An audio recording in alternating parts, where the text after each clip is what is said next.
Hi, I'm Kristen, and today we're going to be making an improv quilt-as-you-go wall hanging from scraps.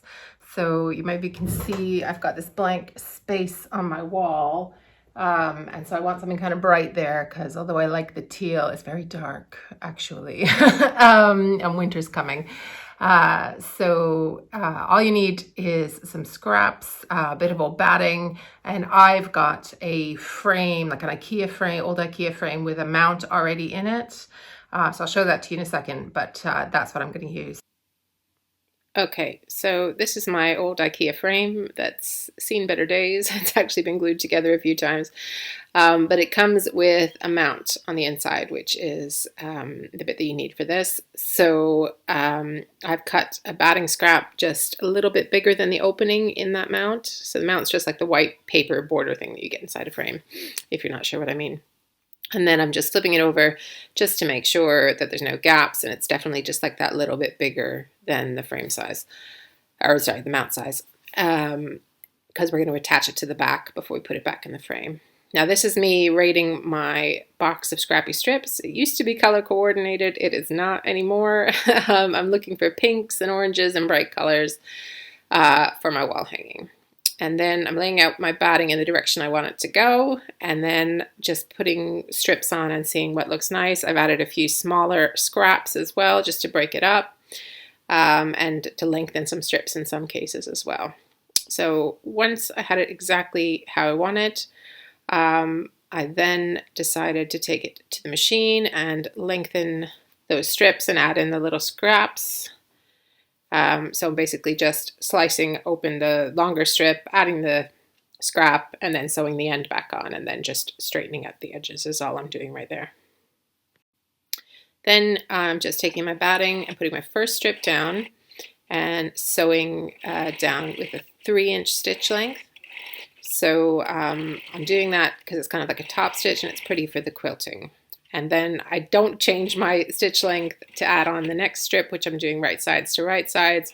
And that's just because this is going to go on a wall hanging. So I'm just not worrying about it. Basically, if you were going to use this for a pillow or a bag, then when you're adding your strips to each other, you'd want to shorten your stitch length a little bit. Right, so I started doing sort of straight line stitching, and then it went awry on one of them. So then I decided to go wavy. So you can just kind of do whatever you like with the quilting of this, and you just keep adding strip after strip, right sides to right sides. Now I found this was really good practice for free motion quilting actually, because if you're going to do the wavy lines, like you can kind of see me doing through part of it, you want to hold your hands either side of the foot and hold on to that strip so that it doesn't kind of pucker, because the strip's really thin, right? So it just kind of helps you practice where to put your hands. So a little bonus exercise for this project. Now I fast forwarded this quite a bit because I think it's a really simple technique. So you can just kind of see it going together, and then I'm going to show you how to put it in the frame.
Once you finish stitching, what we need to do is obviously trim off all these strip edges that are going to be hanging off the side. So I'm flipping it over right side down, And I'm just trying to get as straight a line as I can. It doesn't matter as long as the piece of batting is still bigger than the opening of the mount for the frame. So we don't need to worry about squaring up particularly. We're just a straightish line, getting rid of the extra scraps.